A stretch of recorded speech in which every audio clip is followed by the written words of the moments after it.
A rainy morning in Atlanta. The rain was not heavy, but just enough to blur the old sign in front of the building called Carter and Company. Coffee Roasters, the place that once filled the whole neighborhood with the scent of coffee. Inside an old car parked by the gate, Marilyn Carter, a black woman in her early 50s, sat in silence. In her hands was a stack of yellowed papers, the corners damp with rain. Her rough, calloused fingers trembled slightly as she smoothed an old photograph, a picture of her and a young white boy, both smiling innocently in a small kitchen filled with coffee smoke. She opened the car door and stepped out into the rain, her worn coat darkened at the shoulders. 30 years, every coffee bean, every dream, had brought her back to this place. Clutching the folder tightly, she started toward the building entrance, but was stopped by a new security guard. "Sorry, ma'am, you're not allowed inside. The new owner doesn't want any trouble." Marilyn froze, her voice turned hoarse. "Who's the new owner?" The guard hesitated, then said, "Ethan Carter." The name hit her like lightning. Ethan, the adopted son she once saved from an orphanage.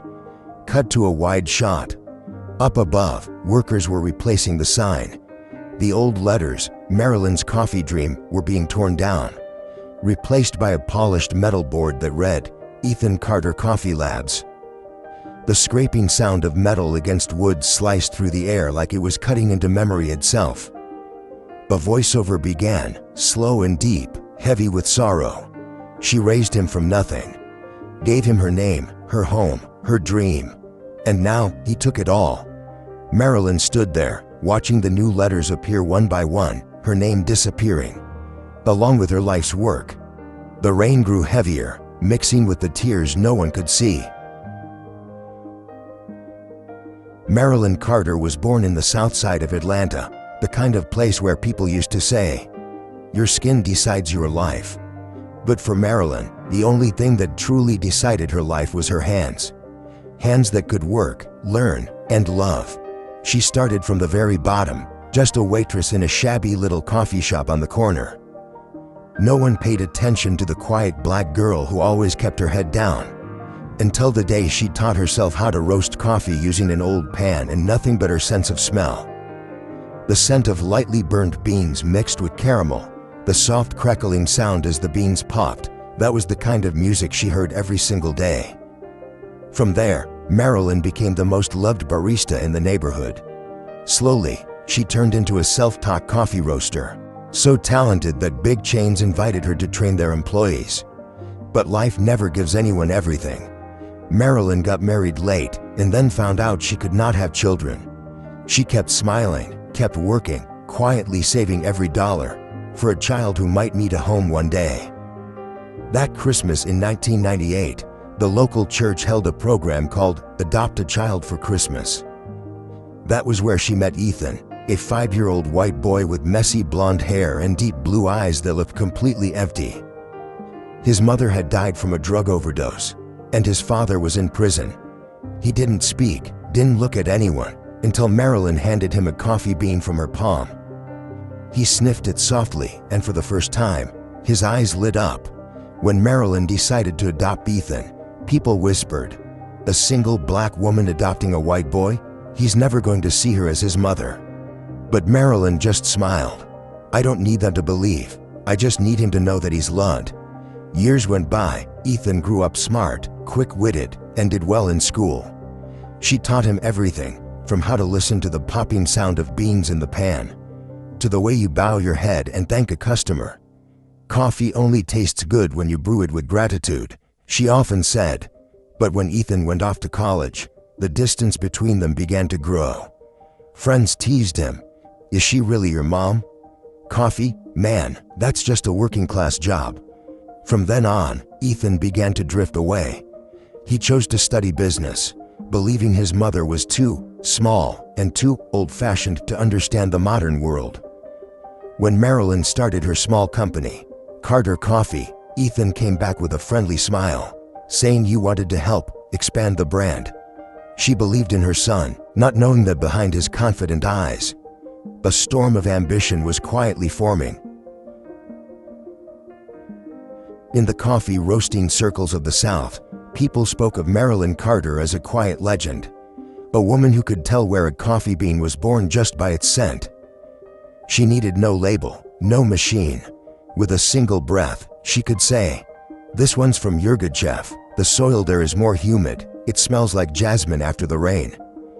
Her gift earned her deep respect among coffee connoisseurs. High-end restaurants competed to sign contracts with her, and customers started calling her the smell reader, the woman who could read the soul of coffee. But to Marilyn, that was not talent. It was memory, every drop of sweat, every sleepless night beside that old pan, every burn that darkened her hands. Ethan saw it all, and he knew that was something he could never learn. When he came back to work with his mother, Ethan quickly took charge of the business side. He knew how to talk, how to wear a suit, how to make investors nod their heads. During meetings, he introduced Carter Blend as a product he had developed, while describing Marilyn merely as the inspiration behind it. She listened, smiled gently, and said nothing. For her, as long as the flavor stayed true, it didn't matter whose name was on the label. But Ethan was different. He wanted everything: money, fame, and power. One day, he placed a thick stack of papers in front of her. "It's just paperwork, Mom," he said smoothly. "It'll help me expand the company more easily. I just need you to sign to confirm the trademark rights." Marilyn didn't hesitate. She signed right away because she trusted the boy she had raised with all her heart. But it wasn't a confirmation form. It was a full transfer of ownership. A few months later, she received a letter. "You have been honorably retired. Thank you for your contributions during the early stage of our company." Ethan changed the company's name and forced her out of the very place she had built from nothing. Marilyn quietly packed her belongings and looked up at the brand new sign gleaming under the night lights. That night, she sat alone, both hands resting on the table. She looked at her calloused palms and whispered softly, "They can steal my name, but they can't steal my hands. They can't steal my craft." And from that very moment, the woman who had been betrayed began again, not with anger, but with the fire of her craft. Marilyn left Atlanta in silence. No lawsuits, no complaints, just a small suitcase and a few kilograms of unroasted coffee beans, about a dozen pounds.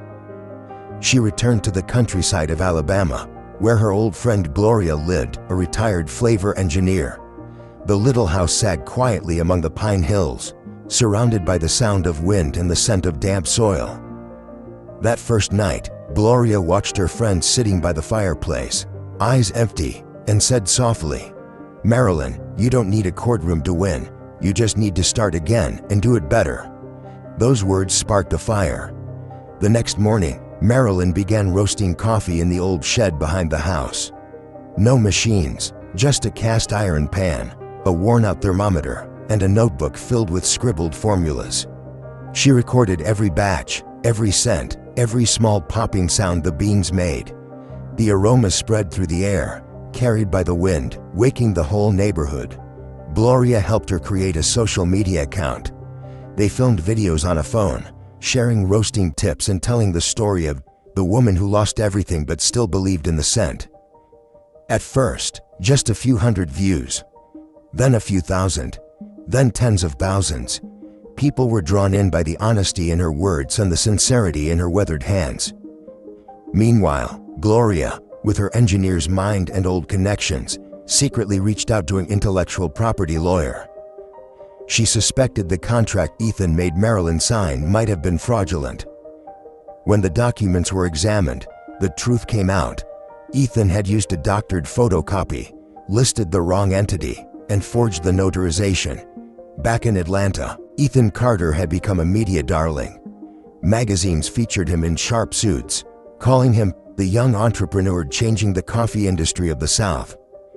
No one mentioned Marilyn. To the world, she was already history. But one morning, Ethan received an email from his marketing team. "There's a new coffee going viral. They call it Mother's Roast." He opened the image. A simple logo, a pair of women's hands holding a steaming cup of coffee, with the words beneath it, "Brewed by the hands that taught the world to care." He frowned and took a sip of the sample his assistant brought. And in that very first sip, his chest tightened. That aroma, that taste, it was Carter blend, but deeper, truer, more alive. Ethan started digging and discovered that the person behind Mother's Roast was none other than Marilyn Carter. The news spread fast. Articles began to appear. The woman behind Ethan Carter's success. The real story of the stolen flavor. People felt sympathy for her. They supported her, traveling all the way to Alabama to buy her coffee. Meanwhile, a lawsuit for trademark fraud was filed in the Georgia State Court. When reporters asked Ethan for a comment, he said quietly, "No one wins when a family falls apart." But Marilyn said nothing. She simply posted one short sentence online. "Justice doesn't need noise. It needs proof." And she kept roasting, batch after batch, calm and steady, as if she were re-roasting her own past. The courtroom was packed on the day of the trial. Marilyn wore a simple black dress, her face calm and composed. Across the room, Ethan sat with his head bowed, gripping his briefcase tightly. Neither of them looked at the other. Marilyn's lawyer presented the evidence. The so-called transfer contract Ethan had used was an edited photocopy with no legal validation, and Marilyn had never been told what she was signing. A former employee stood up to testify. Mrs. Marilyn thought it was just a temporary authorization form. Mr. Ethan told me not to read it out loud to her. The courtroom murmured. Ethan's face turned pale as he tried to defend himself, but the evidence was undeniable. The original document was found in the bank's archive, proving that the signature on Ethan's version had been scanned and digitally inserted. The judge's final words echoed through the room. This court rules in favor of Mrs. Marilyn Carter. All ownership rights to the Carter coffee brand and the Carter blend formula are to be returned to the plaintiff. The courtroom erupted in applause.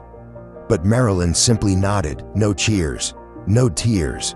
When reporters asked, "Will you take back the company?" she replied quietly, "No, I'm giving it to a group of young black baristas who are trying to start their own business. They need the opportunity, not me." The next day, Ethan came to see her. He stood silently outside the small cafe that now bore a new sign. Mother's Roast, the hands that care. Marilyn was wiping the counter, never looking up. Ethan's voice broke. "Mom, I'm sorry. I didn't realize how much I hurt you." Marilyn stopped, looked at him with gentle but weary eyes, and said, "I taught you how to make coffee, not how to burn people." Then she walked away, leaving him standing alone in the cafe, the place that had once been their shared dream. Outside, a line of customers stretched down the street. The scent of coffee filled the air. And somewhere, people said that Atlanta had learned to love coffee again, thanks to the woman who dared to start over from ashes. A year after the trial, Marilyn Carter had become a living symbol of resilience and grace. On the signboard outside her small shop in Alabama, a new line appeared: Hands of Hope Project, coffee roasting training for women of color. It was a program she founded herself, offering free classes to middle-aged women who had been pushed aside by life, helping them learn the craft, open their own small cafes, and live by the work of their own hands. In every class, she always began with the same words: "You don't fight hate with hate. You roast it slow until it turns into warmth." News about her spread all over the South. Television crews came to interview her, calling her the smell reader, the woman who revived both hope and the fragrance of compassion. One day, Marilyn received a letter from Ethan. Just a few short lines of apology. She didn't reply. She folded it neatly, placed it in an old coffee jar, and set it on the shelf. "Forgiveness doesn't need proof," she said softly. "It just needs silence." The final narration came, gentle yet resonant, like coffee smoke curling in the morning light. They took her dream, but she built 1,000 more from the ashes. Real mothers don't fold. Real love never runs out, it just changes shape. The screen faded to black, leaving only the image of a pair of weathered hands holding a steaming cup of coffee. A symbol of craft, compassion, and rebirth.